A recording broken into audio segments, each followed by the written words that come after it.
Amigos, muy buenas tardes, todos ustedes tengan. Bueno, desarrollando el webinar sobre el temario de derecho empresarial, el día de hoy nos toca considerar un aspecto importante que viene a ser acerca del análisis de las organizaciones jurídicas. Concretamente, lo que buscamos es analizar la estructura por la cual se va desarrollando las distintas modalidades empresariales por las cuales una persona, ya sea de manera individual o de manera societaria, busque en este caso integrarse a la formalidad, pero siempre y cuando considerando algunos aspectos dentro del estamento que seguro le va a ser de mayor utilidad. Para este caso, a ver, empezaremos analizando un poco acerca del empresario individual. ¿Qué es el empresario individual? ¿No? Bueno, el empresario individual, digamos, está concretamente asemejado a tres características generales. Empezaremos por describir que el empresario individual es un empresario que decide emprender por cuenta propia, un negocio, ¿verdad? Es decir, no busca la asociación o no busca algún socio que de alguna manera pueda sumarle, no solo en tema de conocimiento, sino en tema, digamos, netamente económico, ¿no? Para poder implementar un negocio. Otra característica resaltante es que por el mismo hecho, ¿no?, de poder aperturar un negocio por cuenta propia, entonces el elemento o los elementos característicos en la forma jurídica es que se genera una ausencia de socios. La normativa justamente trata de atribuirle mayor libertad a esta categoría de socios, entendiendo lógicamente que está adoptando una característica de no asociarse, porque, digamos, para esta modalidad, ya entrándonos un poco más respecto a la tipología, podemos encontrar dos espacios, ¿no?, en donde se puede ejercer un negocio a cuenta propia. Por un lado, encontramos las empresas individuales de responsabilidad limitada, ¿no? O por el otro lado, las empresas unipersonales, que lógicamente poseen una responsabilidad ilimitada en este caso. De seguro más adelante también vamos a analizar lo que les estoy comentando. La tercera característica es que, digamos, los emprendedores que ejercen esta profesión por cuenta propia, generalmente, ¿no?, están más caracterizados a lo que se conoce como las pymes, ¿no? Al momento de desarrollar alguna actividad profesional o empresarial y por la envergadura misma por la cual se va a constituir este modelo, es que se asocia al tema de las pymes. Ojo, no estamos diciendo que tengan sí o sí que ser de esta categoría, no, no, generalmente se les asocia. Hay que entender que en el Perú, conforme a la característica, ¿no?, 9 de cada 10 empresas están consideradas como MIPES, ¿no es cierto? Ahora, aquí existe, digamos, no es que exista una problemática con respecto a las MIPES o a las pymes. ¿Sí? Las MIPES únicamente abarcan a las micro y pequeñas empresas, ¿verdad? Pero las pymes son las pequeñas y medianas empresas, ¿ok? Yo sé que posiblemente acá con respecto a buscar emplear, ya sean pymes o MIPES, puede existir un ligero debate de fondo, pero digamos, para nuestro análisis, concretamente, hay que identificar estos tres sectores: las micro, las pequeñas, las medianas y las grandes empresas. ¿Ok? A ver, entonces, empezamos describiendo a las empresas individuales de responsabilidad limitada. Concretamente, lo que buscamos es tratar, ¿no?, de identificar las principales características por las cuales se va a guiar, en este caso, una persona al momento de poder identificar y utilizar una EIRL. ¿Cuáles serían las ventajas, las desventajas que pudiera de repente a mediano o largo plazo pudiera adquirir? ¿Ok? El decreto legislativo 21621, ¿ok?, concretamente habla y describe acerca de estas EIRLs. Si desean tener mayor información, les invito por favor a que ustedes puedan buscar el decreto ley 21621, ¿ok? Lo que vamos a hacer ahora es describir, digamos, lo más sustancial. De fondo sabemos que está constituida por una sola persona, ¿verdad? ¿Ya? La característica de una IRL, primero, digamos, en el órgano administrativo, es que encontramos a un titular y alternamente pudiera darse el caso de encontrar a un gerente. Todos sabemos que bajo esta característica en donde una persona quiere ejercer una empresa, bajo esta modalidad de empresa individual de responsabilidad limitada, lo hace con dos intenciones en concreto. La primera lo hace porque no quiere tener un socio, posiblemente, ¿no? Es decir, no quiere tomar las decisiones o deliberar, ¿no? Él únicamente quiere ejercer un negocio y que él sea el único dueño, el único titular y que enrumbe el destino de la empresa. Lo segundo es respecto a la responsabilidad. Les había adelantado hablando acerca de las empresas unipersonales. Y concretamente en este punto les había comentado que la característica es que posee una responsabilidad ilimitada. Ese tema lo vamos a ver más adelante, pero únicamente traigo a pie eso para identificar de que tanto la unipersonal como la EIRL se caracterizan por compartir eso, que está constituida por una sola persona, es un solo dueño, ¿ok? Pero en esta EIRL, la responsabilidad nos comentan que es limitada. Quiere decir de que concretamente cualquier responsabilidad que vaya a adquirir la empresa frente a terceros, ¿no es cierto? Entidades de la SUNAT, entidades bancarias, deudas o lo que fuera, se va a velar únicamente con el patrimonio de la empresa. Más no, ojo, más no, se va a velar con el patrimonio del propietario.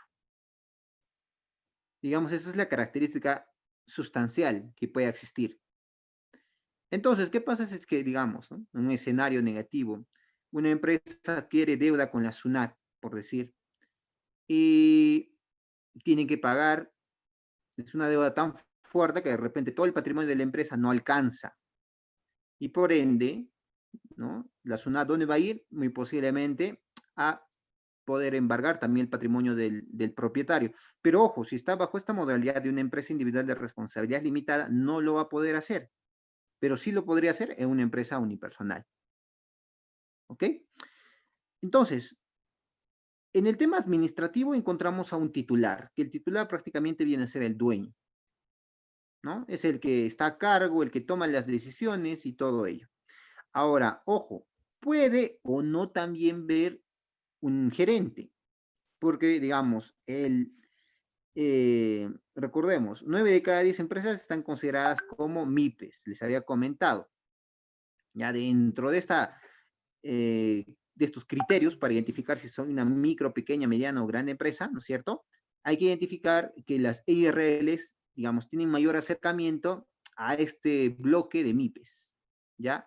Pero parte también de ese grupo de MIPE, es decir, hablamos de un 80% aproximadamente de MIPES, generalmente están en el sector informal, ¿ya? Y ese 20% de MIPES usualmente está entre una EIRL, una empresa unipersonal o una SAG. Digamos, ahí se encuentra la mayoría.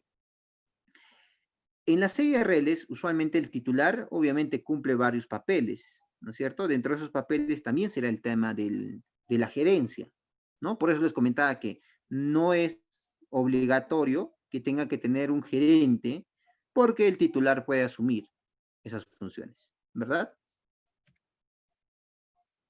Ahí justamente dicen, ¿no? Un tercio de empresas que se constituyen en el Perú, si formalmente, son EIRL, un tercio, ¿no? Vamos a general, de repente estos temas ya lo habíamos analizado anteriormente, meses pasados, pero lo que quiero es retrotraer esas informaciones y tratar de generar ejemplos, ¿ok? Hay un caso práctico, perdón, que usualmente pudiera darse, ¿no? Para ello, vamos a identificar que un profesional, en este caso, decide crear una consultora, ¿ok? Para ello, de momento prefiere darse de alta como empresario individual y asociarse, ¿no?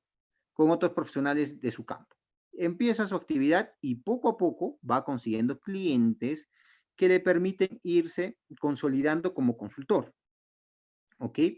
Ojo, dice, sin embargo, al cabo de 5 años, una crisis en el sector le lleva a acumular deudas importantes.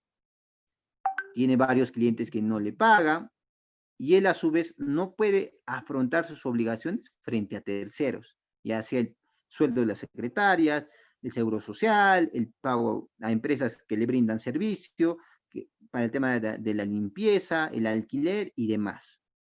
Entonces, ante la imposibilidad de pagar a sus acreedores, decide cerrar el negocio. ¿Ok? Es un caso práctico que pudiera darse, ¿verdad? Entonces, ante este caso, la pregunta es, ¿las deudas de su empresa podrán ser declaradas, perdón, podrán ser reclamadas a su mujer en el caso de que él no tenga patrimonio suficiente para sufragarlas? Ojo, este es un caso, digamos, que pudiera darse en la vida real, pues claro que sí. Pero recordemos que cuando aquí concretamente se le hace la pregunta, ¿no? De que si las deudas de la empresa podrán ser reclamadas a su mujer, entendiendo de que existe un matrimonio, ¿no? Entonces la empresa se ha constituido más o menos bajo esa modalidad de matrimonio. Entonces, ¿qué creen ustedes? ¿Pudiera de repente cobrarse a la mujer de la persona que ha constituido todo el negocio o no? Digamos, para resumir todo tipo de posturas, bueno, esto hay que describir que es una situación muy habitual, ¿no es cierto?, en los casos de empresarios individuales o profesionales que estén casados. Si se inicia en este caso una actividad, ojo, por favor, por cuenta propia, sin constituir una sociedad, que es lo que justo estamos analizando, normalmente se opta por hacerlo o por hacer, perdón, lo que se llama como separación de bienes. ¿Y con qué objetivo se hace el tema de la separación de bienes? Su propio nombre lo describe, separar bienes, ¿no? Porque recordemos que esta empresa se está consolidando prácticamente y constituyendo bajo un matrimonio. Entonces, si no existe una separación de bienes, en todo caso, también existiera una posibilidad, obviamente, que la cónyuge, que en este caso sería su esposa, ¿no es cierto?, pudiera también hacerse responsable, ¿no?, ante un escenario en donde obviamente la empresa tenga responsabilidades con terceros. Entonces, seguimos leyendo la respuesta. Dice, esta separación de bienes no es más que un régimen optativo, por el cual un matrimonio separa el dinero o patrimonio de ambos cónyuges. Tienen para que nunca se pueda reclamar a la otra persona. Las deudas que se originan por la actividad del cónyuge que sí ejerce una actividad de empresa, en definitiva, ¿no es cierto?, que es una medida de prudencia por lo que pueda pasar. Es algo recurrente, entonces, digamos, la recomendación para evitar, obviamente uno no constituye una empresa con el objetivo pues, de que de acá de 2 años voy a entrar en deuda, va a venir posiblemente una nueva pandemia y va a ser pues que cierre o quiebre el negocio, ¿verdad? Si nadie constituye una empresa pensando en ello. Si bien es cierto, lo tomará de repente como una posible amenaza que pudiera suscitarse, pero obviamente eso no es, digamos, su fin, ¿no? Entonces, ante un escenario negativo ante eso, digamos, lo recomendable, lógicamente, es optar por ese tema de la separación de bienes. Ojo, estamos hablando ante un escenario como el anterior descrito, ¿verdad? A ver, eh, regresando un poco, les había hablado acerca de las micro, pequeñas y medianas empresas. Y de seguro muchos de ustedes estarán preguntando, pero profesor, no sé si soy una micro, si soy una pequeña o si soy una mediana empresa. Recién he constituido este año mi empresa. Entonces soy una micro, porque de repente tengo pocos trabajadores. O ya voy 5 años en el mercado, pero solo trabajamos 2 personas, entonces somos una microempresa. Sí, generalmente nos dejamos guiar por ciertos aspectos, digamos, de forma, más no de fondo. Es decir, no importa que yo tenga 2 trabajadores, o 3, o 4, o 5, o menos de 10. Digamos, la normativa antes del 2003, si mal no me equivoco, perdón, antes del 2013, si mal no me equivoco, contemplaba justamente, digamos, 2 características para identificar si es que alguien era micro, pequeña o mediana empresa. La primera tenía que ver con el total de trabajadores y con el volumen de ventas anuales. Pero del 2013 para adelante, ojo, la única característica que se le ha apelado para identificar si es una micro, pequeña o mediana empresa es el volumen de ventas anuales. ¿Ya?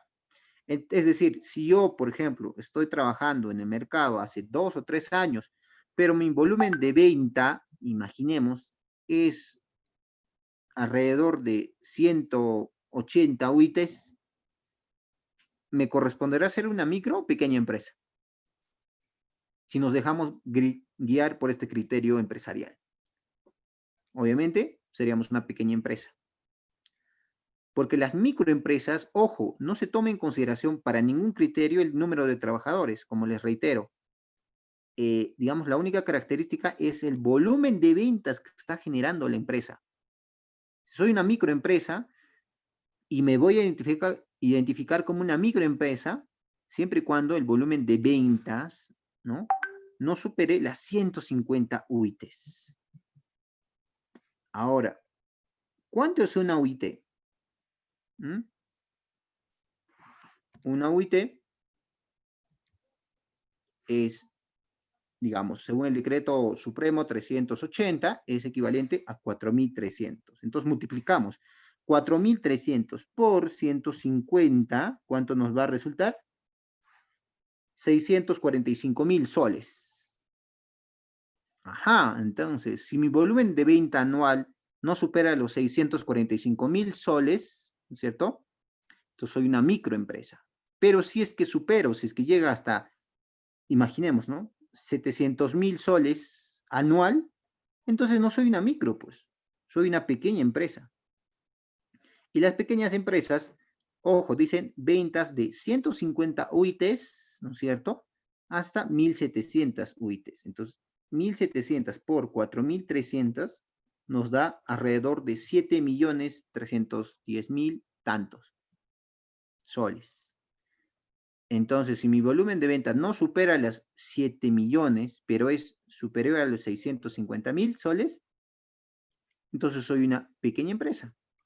Y si es que supera los 7 millones, soy considerado como mediana empresa y ahí pues, ¿no? Cada uno de ustedes ya saca más o menos el volumen de ventas que desarrollen anualmente.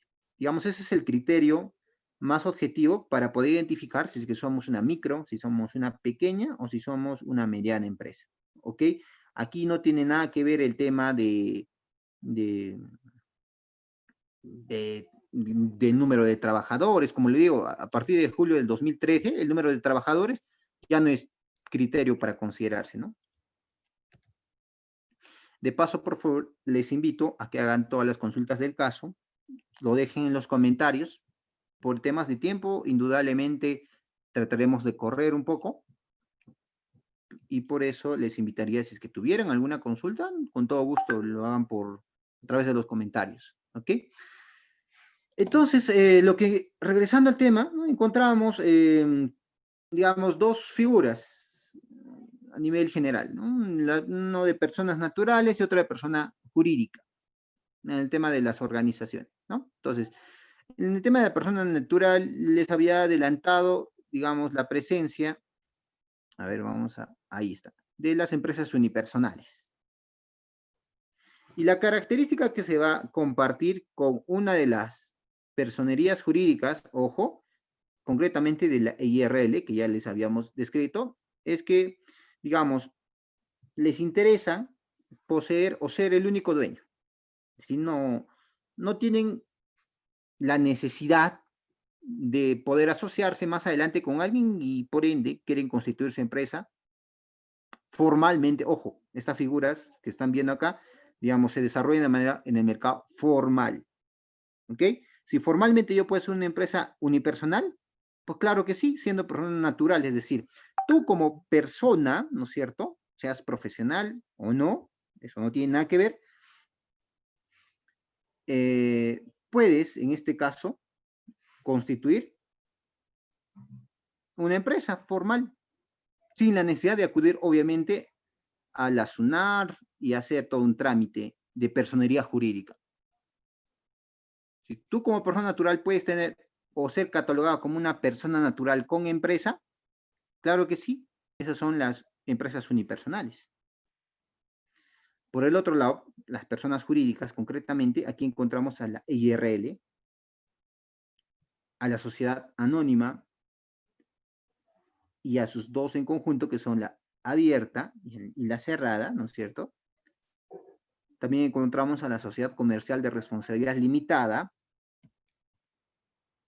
a las sociedades en comanditas y la última modalidad que se está implementando, y ojo, desde el próximo año ya entra en vigor esto, es el tema de las sociedades anónimas cerradas simplificadas. ¿Ya? Digamos, esta es la novedad que desde el 2018 se ha estado trabajando en esta nueva modalidad de sociedades. La sociedad anónima cerrada simplificada. ¿Ya? Que también lo voy a explicar más adelante, trae muchas ventajas, más que nada apegados para ese sector de jóvenes o personas que estén desarrollando emprendimientos en el sector informal y que obviamente buscan algún modelo de personería jurídica que esté más adaptada, digamos, a sus necesidades, ¿ya? Entonces, para poder detallar algunos aspectos, es importante identificar algunos otros, como por ejemplo el capital social. En el tema de capital social, concretamente se habla a la suma del total de aportaciones monetarias y aportaciones no monetarias. ¿Qué quiere decir? Imaginemos, hay dos, tres personas que quieren formar una, digamos, una SAG, ¿ya? Y uno de los socios, si bien es cierto, de repente no quiere realizar aportaciones monetarias, pero sí puede desarrollar aportaciones no monetarias, ya sea dando su casa, bienes muebles o inmuebles, ¿no es cierto? O muy posiblemente de repente ya tenga, pues, ¿no? Ciertos bienes muebles o inmuebles de otros proyectos pasados, ¿no? Escritorios, yo qué sé, ¿no es cierto? Varios bienes. Y como quiere asociarse y formar una nueva empresa, entonces él, como aportante, puede decir, yo no quiero ser socio, digamos, concretamente de manera monetaria, sino yo tengo bienes y esos lo vamos a valorizar y vamos a identificar a cuánto equivale. Entonces, digamos, concretamente para el rubro de las MIPES, por eso es importante, ojo, que nosotros ya podamos identificar si somos una MIPE o no somos una MIPE, porque para todas las MIPES, digamos, desde el 2013 para adelante se ha estado desarrollando distintos esfuerzos para justamente hacer que este sector, que ojo, son 9 de cada 10 empresas, es decir, es lo fuerte de Perú, cada vez se traten de integrar al sector formal. ¿Ya? Entonces, para el caso de las MIPES, concretamente en el tema monetario, digamos, no se requiere un depósito bancario. O en el tema no monetario, lo que se tenga que hacer es una valorización de bienes y simplemente con una declaración jurada también se puede considerar. Obvio, las dos partes o tres partes de los socios deben estar de acuerdo para, digamos, valorizar ello, ¿no? Pero el capital social comprende todo ello. Otro aspecto.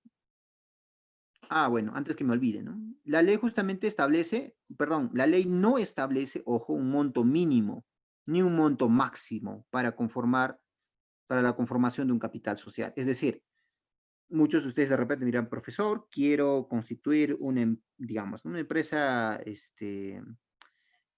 una una sociedad en comandita, simple, y no sé con cuánto capital arrancar. Entonces, el asunto del capital, la verdad, no es una limitante, no es que la SUNARF en este caso te vaya a decir, no tienes tanto capital, entonces no puedes ser o no puedes adoptar esta modalidad. No, si no existe una cantidad o un capital mínimo o un máximo. De concreto, se les recomienda que este capital sea el necesario y el adecuado que los socios vean conveniente, ¿no? Ahora, cuando se habla acerca del objeto social, ojo, hay que identificar como objeto a todo ese conjunto de detalles, de actividades a las que se va a dedicar la empresa, ¿ya? Y claro, todo lo que comprende al objeto social, esta debe estar incluida en la minuta que se va a tener que constituir, ¿no? Si la minuta por la cual se está prácticamente interpretando las normas de juego por las cuales la empresa, pues, ¿no? Nace. Ahora, el objeto social también es importante considerar algunos aspectos, ¿ya? La SUNAR no permite hacer descripciones genéricas de las actividades. ¿Qué quiere decir? Nosotros, cuando vamos a establecer justamente la minuta, tenemos también la potestad de detallar todas las actividades que nosotros vayamos a desarrollar a lo largo de toda la vida empresarial. Es decir, si yo el día de hoy me dedico al tema de la venta de celulares, por decir, ¿no? Y quién sabe que de acá de 5 años me voy a dedicar también a la venta o a la reparación de laptop, y de acá de 7 años de repente me dedico al tema de la exportación, importación de algún otro aparato, refrigeradoras, muebles, o por ir a la antípoda, si es el caso, ¿no? El tema de la confección de camas, digamos que con celulares no tiene mucho que ver, ¿verdad? Entonces, digamos, el ejemplo pongo así muy extremo porque el objeto social concretamente nos da esa potestad de que nosotros podamos detallar todas las actividades que nosotros querramos desarrollar a lo largo de toda la vida empresarial. No es que existe digamos, una capacidad límite y te diga, escoge solo 3 actividades. No, sino nos da la libertad para que nosotros podamos explayarnos y poder planificar y detallar todo el conjunto de actividades que nosotros vamos a desarrollar a lo largo de todo. ¿Ya? Digamos, este es el error más frecuente porque muchos, digamos, yo me dedico, imaginemos, ¿no? Al tema de la venta, como les digo, de muebles, entonces pongo venta de muebles y punto. Y cuando de repente más adelante yo voy a dedicarme a la, no sé, pues a la elaboración de algún otro tecnológico, a la importación, yo qué sé, entonces la actividad o el objeto social voy a tener que cambiar pues toda mi minuta, ¿verdad? Y por eso es que se recomienda desarrollar todas las actividades, ¿ok? No es que hay una restricción. A ver, algo importante es que todas las formas empresariales, ojo, todas las que formas empresariales, sea una SAG, una IRL, una empresa unipersonal, una sociedad en comandita, simple o por acción, ¿no? Todas, ¿ok? Prácticamente, eh, digamos, valen igual. Todas van a ser sometidas al tema del IGB. No es que por ser una IRL no voy a pagar IGB. No, si todas van a ser medidas con la misma vara. ¿Ya? Si la diferencia entre una u otra, principalmente, es más de carácter eh, formal, digamos, de acuerdo a la estructura que cada uno vea conveniente constituir una empresa. Si yo me veo que de acá de 10 o 20 años no quiero tener socios, entonces me apegaré pues a la figura más cercana, que es una IRL, imaginemos, ¿no? O una empresa unipersonal. Si yo por el contrario quiero desarrollarme en sociedad, y ahí abarco, ¿no? ¿Qué tipo de sociedad? ¿Mm? Sea una sociedad anónima cerrada, ¿qué quiere decir de menos de 20 accionistas? Si es una abierta, más de 750 accionistas.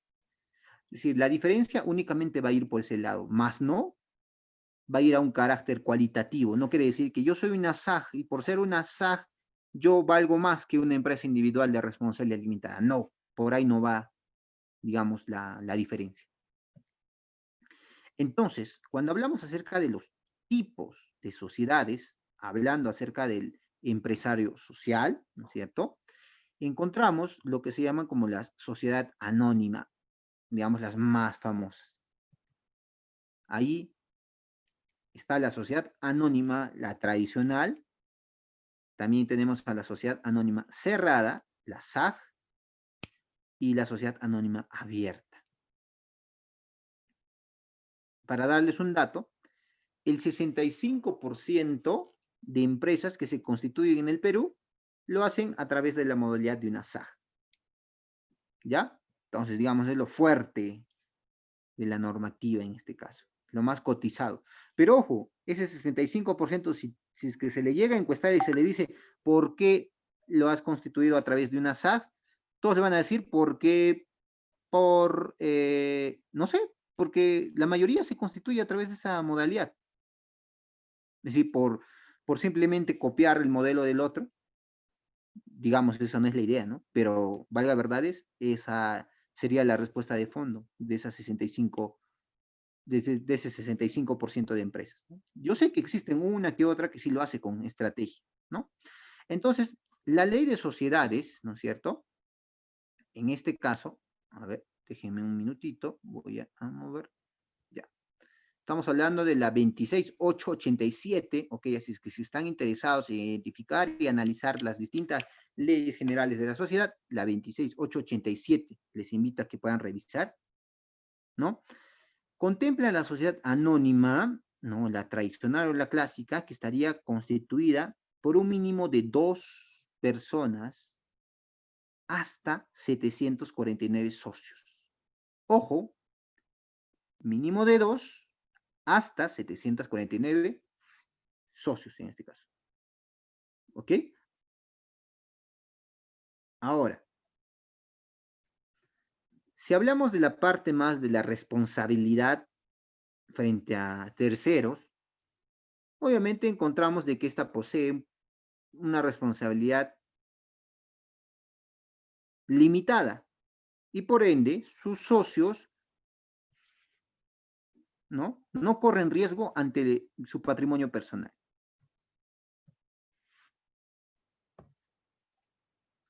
Yéndonos un poco acerca de los órganos, del órgano administrativo, ¿no es cierto? Aquí encontramos la presencia de una Junta General de Accionistas, seguido de un directorio. Ojo, para este caso es obligatorio, ¿ya? Que debe estar constituido por un mínimo de 3. Estos 3 miembros del directorio pueden ser a la vez los propios accionistas o no también. Eso ya depende de, digamos, de los accionistas. Seguido por un gerente general y subgerencias, ¿no? De eso ya dependen prácticamente de la estructura, pero lo principal es que existe una Junta General de Accionistas donde estén todas las accionistas, de 2 hasta los 749, ¿no es cierto?, socios, y el directorio. Y eso lo establece la Ley General de Sociedades, nuevamente. ¿Ok? El capital social, que se divide, en este caso, se les llama acciones. Luego, la sociedad anónima cerrada, la SAG, ese 65% de empresas, está constituido por un mínimo de 2 socios, pero por un máximo de 20, ¿ok? Así es que quienes recurrentemente acuden a este modelo de sociedad anónima cerrada son pues gente ya con vasta experiencia en su mayoría, porque solo son 20 socios. Así es que los socios quienes van a integrar concretamente son socios estratégicos. A diferencia de la sociedad anónima, que son de 2 hasta 749, entonces ahí hay, pues, digamos, para escoger, pues, ¿no? Tipos de socios o accionistas, ¿no? O que todos sumen la experiencia, el capital, pero para la SAS concretamente son 20. Así es que hay que pensar bien quiénes tendrían que formar parte de digamos, de estos 20 socios. Los socios, lógicamente, no responden con su patrimonio personal, ¿no? Por poseer una responsabilidad limitada. Ya, a ver, en el órgano administrativo, la Ley General de Sociedades establece que están contempladas por una Junta General de Accionistas, obviamente donde se encuentran todos los accionistas, por un directorio. En este caso, el directorio, digamos, es prescindible. ¿Qué quiere decir? Que puede como no puede haber. Ya depende. ¿Por qué? Porque recordemos, son 20. Entonces, los 20 es recurrente de que se les pueda llamar o se puedan reunir para tomar las decisiones de rumbo que va a tomar la empresa.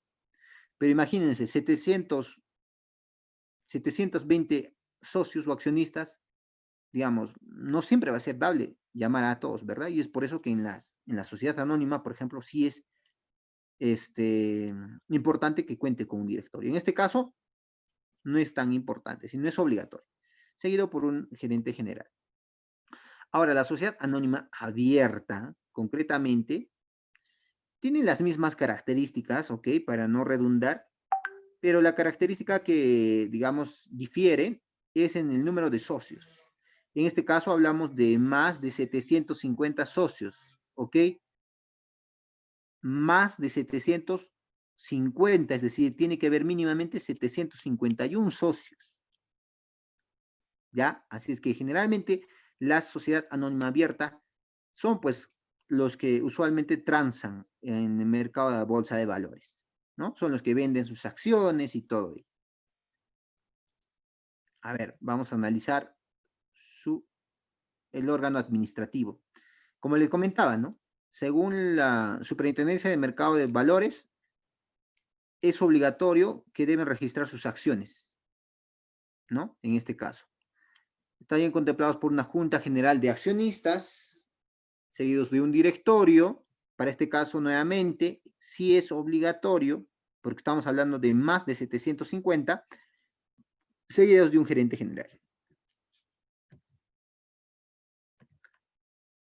Ahora, lo que les comentaba últimamente, y que prácticamente ya para el próximo año va a ser una nueva modalidad de sociedad, va a ser la sociedad por acciones cerradas simplificada, ¿ya? Esto, digamos, es lo nuevo que se está implementando, la sociedad por acciones cerradas simplificada. Como les comentaba, el objetivo principal de esta nueva modalidad es promover una alternativa de formalización de actividades económicas de personas naturales, ojo, de personas naturales nada más, no estamos hablando de personas jurídicas, solo está enfocado a personas naturales, e impulsar con ello el desarrollo productivo y empresarial de la micro, pequeña y mediana empresa. No de la grande, sino de la micro, pequeña y llega hasta mediana empresa. Pero ojo, son de personas naturales que desean desarrollar una actividad dentro del rubro de la formalización. ¿Ya?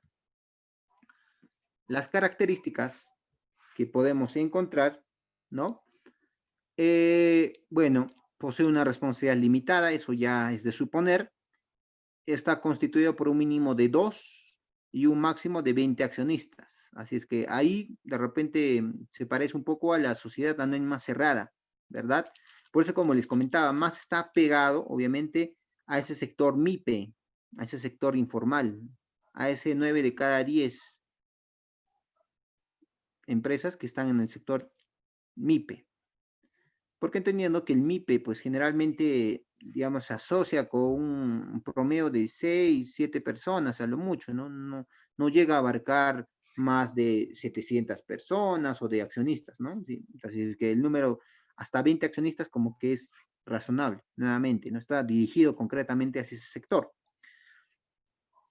A ver, la otra modalidad de que digamos, que se analiza es la sociedad de responsabilidad limitada, ya la SRL. Esto está constituido por un mínimo de 2 personas y pueden llegar a un máximo de 20 socios. También se apega más o menos a esa estructura. En este caso, los socios no van a responder de igual manera con el patrimonio personal. Según la ley de sociedades, la 26887, el capital social se divide en participaciones. La anterior en las sociedades anónimas son en acciones, ¿ya? Hay que identificar y diferenciar. según su órgano administrativo, está digamos, contemplada por una junta general de socios y una gerencia, ¿verdad? Son las sociedades comerciales de responsabilidad limitada. Ahora, la pregunta de fondo es, ¿cuál es la diferencia entonces que puede existir entre una sociedad anónima cerrada y una sociedad comercial de responsabilidad limitada? Si estamos viendo que están de 2 hasta 20 accionistas o socios, ¿no? Y poseen responsabilidad limitada. ¿Cuál sería la diferencia?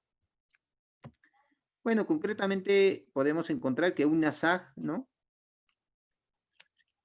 En el tema de la contrata de transferencia y la inscripción en la matrícula en el libro de acciones, digamos, es más viable desarrollar cualquier modificación. En cambio, la sociedad comercial de responsabilidad limitada tiene que elaborar una nueva minuta de transferencia o una nueva inscripción pública. Entonces, le es un poco más complicado, más engorroso, si queremos llamarlo así. Más allá de ello, digamos, son muy similares. La otra que, digamos, modalidades que podemos identificar también son las sociedades colectivas. Ojo, este tema lo voy a indudablemente compartir con todos ustedes para que con la calma ustedes ya puedan identificar y dar lectura a cada una de las sociedades colectivas. De acá para adelante vamos a hacer un poco más rápido, no vamos a detenernos mucho a explicar varios aspectos. ¿Ya? Entonces, estamos hablando de sociedades colectivas. ¿Ya? A ver, denme un segundito. Ahí está. Perfecto. Claro, en este caso, ¿no? Establece que las sociedades colectivas, en este caso la persona que sin ser socio, ojo, permite su nombre, es decir, permite que en este caso aparezca su nombre o apellido en la razón social, va a tener que responder como si fuera parte. De repente ustedes han identificado el tema de la sociedad colectiva. Ejemplos, ya sean, ¿no? A ver, creo que tengo acá un ejemplo. A ver, no, se me fue el ejemplo. Pero ya para comentarles. Generalmente digamos, estas empresas se les encuentra por alguna denominación de algún apellido, ¿no? Ya sea en el tema legal o en el tema financiero. Prestan o apelan a aplicar un apellido. Entonces, digamos, si bien es cierto, esta modalidad de empresas ya son muy pasadas de moda, por decir así, no se recurre mucho a ellas, pero existe, ¿no? Simplemente. Otras son la sociedad en comandita, como les comentaba. En este caso, la sociedad en comandita, vamos a encontrar digamos, dos tipos de socios. Tenemos a los socios colectivos y a los socios comanditarios. Si nosotros, por ejemplo, queremos constituir una modalidad de sociedad, pero somos profesionales, imaginemos, ¿no? Somos profesionales, pero no tenemos el capital, pero hay un conocido ahí que, ojo, no se quiere involucrar de lleno en la empresa, pero sí nos quiere, digamos, financiar, ¿ya? Entonces nosotros como profesionales, ¿no? Que no tenemos de repente el tema monetario, pero sí tenemos el conocimiento, las habilidades y toda la destreza como para dirigir la empresa, podemos apostar por ese tema de la sociedad en comandita. Entonces, el elemento personal, es decir, ese conjunto de profesionales que no tienen un capital, entraría como socio colectivo, mientras que el elemento capitalista, es decir, el que va a financiar, ¿no es cierto?, entraría como socio comanditario. ¿Ya?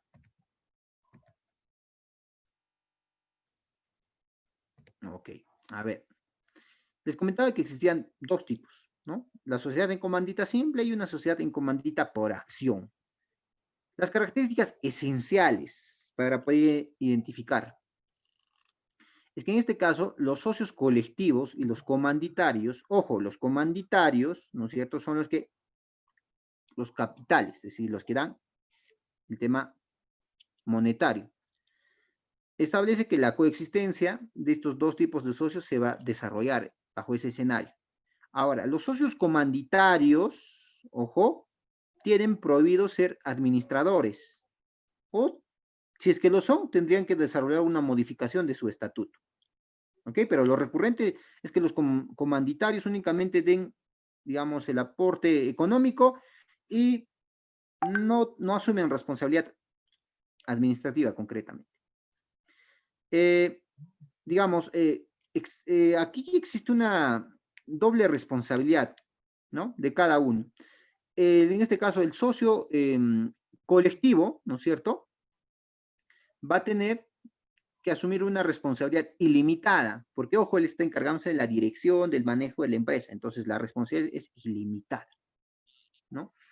Frente al otro, digamos, a la otra imagen de un socio comanditario, que obviamente posee pues una responsabilidad limitada, ¿no? Porque él no está yendo a dirigir toda la empresa, sino únicamente él hace el aporte monetario, ¿ya? A ver, otra característica importante, también los socios colectivos son los encargados, como les comentaba, de la administración de la sociedad, y los socios comanditarios no administran la sociedad, ¿no? A ver, la sociedad en comandita por acción. Digamos, esto también nuevamente recoge a las dos modalidades de socios, ¿no? Los colectivos y los comanditarios, ¿no? A ver, que concretamente ya se les ha explicado. Ya de repente para culminar, porque ya vamos a estar ya contra el tiempo y me gustaría de repente absolver una que otra inquietud de todas las que haya. Ya, muchas gracias así, por todas las preguntas que estén dejando. Cerraremos con el tema de las asociaciones empresariales comerciales, ¿no es cierto? Es decir, tratar de vincular a distintas empresas, estén bajo la modalidad que estén, ¿no? Sean jurídicas o de repente estén en proceso aún de constituirse como persona jurídica. Lo que se busca a través de esas asociaciones empresariales es que todos prácticamente vayan a tomar postura o busquen cierto posicionamiento en el mercado frente, digamos, a otras empresas más enormes, haciendo justamente o buscando la asociación empresarial, ¿no? Entonces, lo que se busca es agrupar y repotenciar las competencias y sumar los recursos individuales. Esas modalidades tenemos a las asociaciones gremiales, ¿no? Como la Asociación de Gremios de Productores Agrarios del Perú. En este caso, digamos, la figura que se genera acá es que pueda estar constituida como personas naturales o personas jurídicas, ¿no? Suma. Pueden encontrarse a las dos figuras. Otras son las conocidas cooperativas, ya sean agrarias, campesinas, pesqueras, de ahorro y crédito, ¿cierto? Las otras son, digamos, asociaciones, ya sean de alianzas de cadenas productivas, ¿no? Que de alguna manera lo que buscan es dedicarse al tema de la producción, transformación, distribución, comercialización. Es decir, buscan complementar toda la cadena productiva. Y por el otro lado, también tenemos digamos, los consorcios, ¿no? También está de más hablar acerca de los conocidos joint venture, ¿no? Que de repente muy poco se utiliza en el Perú, que prácticamente lo que hace es asociar dos o más empresas, ¿no? Que se encuentren supeditadas, ¿no? A estrategias competitivas, es decir, únicamente por una estrategia competitiva de sacar una nueva marca o de innovar en el mercado, se van a unir por una estrategia únicamente. Pero de fondo se sabe que son dos empresas separadas. Es el caso de Sony Ericsson, por ejemplo, ¿no? Aquí se unieron la empresa Sony y la empresa Ericsson y sacaron un celular. Digamos, para ese entonces, los que alguna vez hayan utilizado, era pues uno de los celulares que prácticamente más cotizados, ¿no? Pero, digamos, esa se desarrolló a través de justamente compartir el avance tecnológico, su personal y muchas otras, ¿no? Y bueno, señores estudiantes, de esta manera agradecemos bastante que se hayan podido unir a la transmisión y nada, simplemente agradecerles y invitarles a que nuevamente se una al mismo horario a través de la plataforma de los amigos de la Cámara Peruana de Comercio Exterior a las 4 de la tarde el próximo lunes. Muchas gracias con todos ustedes. Voy a absolver alguna inquietud. A ver, voy a vamos a pasar a leer algunos comentarios, agradeciendo de antemano. A ver, tenemos el comentario de Rosario. Gracias, Rosario, por tus saludos. Dice, quiero constituir una empresa como SAG, pero somos 2 socios. ¿Cuál sería nuestro capital mínimo para inscribir? Ah, genial, Rosario. Como de seguro ya estabas atenta a la sesión del webinar, prácticamente no existe un capital mínimo, ¿no? No es que la SUNAR te obliga a que, digamos, ¿no? Mínimamente con 10,000 soles, no. Por ese lado no existe. Pero, digamos, siempre es recomendable que el capital refleje bastante, obviamente, la postura que va a asumir la empresa, ¿no? Es decir, ustedes como 2 socios, obviamente va a depender mucho, ¿no? De las posibilidades que cada una tenga. Pero, digamos, por ese lado no existe una limitante, ¿no? Pueden empezar con un capital básico, no hay ningún problema. No es que por eso tampoco se les va a prohibir, ¿no? Adoptar una modalidad de socios. Manuel López Mendoza, pueden venir a mi restaurante a embargar. A ver, me imagino que te refieres a un tema de deudas que vaya a contraer una empresa frente a terceros, ¿no? Indudablemente eso va a depender del escenario, ¿no? Pero, digamos, en el peor de los escenarios existe obviamente la posibilidad de un tema de embargo, ¿no? Pero como les comentaba, eso, Manuel, va a depender también acerca de la modalidad que tú hayas podido adoptar. Si, como les comentaba, si tú eres un joven empresario y hayas puesto tu restaurante, ¿no es cierto? Entonces, de antemano es recomendable, ¿no? De que sea a través de una IRL, para que si es que llegaran a embargar, ¿no es cierto? Tu restaurante, obviamente no se metan más allá, es decir, no abarquen tu patrimonio personal, ¿no? A lo mucho del restaurante. Con eso te puedes responsabilizar. Porque de repente, si es que la deuda es fuerte, yo qué sé, ¿no? Pudieran de repente llegar hasta embargar con el patrimonio personal, ¿no? Entonces, no está de más que, de hecho, que ahí hagas unas cuantas consultas a abogados especialistas en el tema, pero de antemano se configura más o menos ese escenario.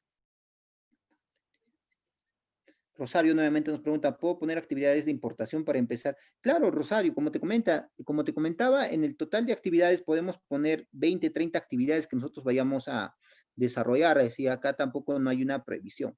Podemos poner desde la venta de calzados hasta la elaboración de celulares, es que es el caso. Imaginemos, ¿no? Sí. Te pongo un ejemplo así muy, muy jalado.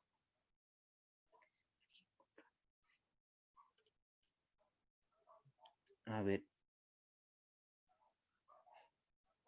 Creo que esas son todas las preguntas. Es jurídico, tiene un modelo de minuto para varias actividades.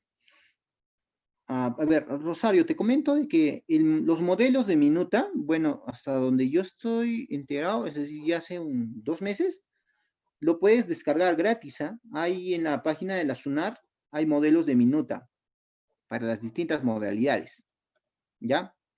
Digamos, hasta existe un programa que se llama Tu Empresa, ¿ya? El programa de Tu Empresa nos ayuda bastante a que nosotros podamos reducir gastos en este caso.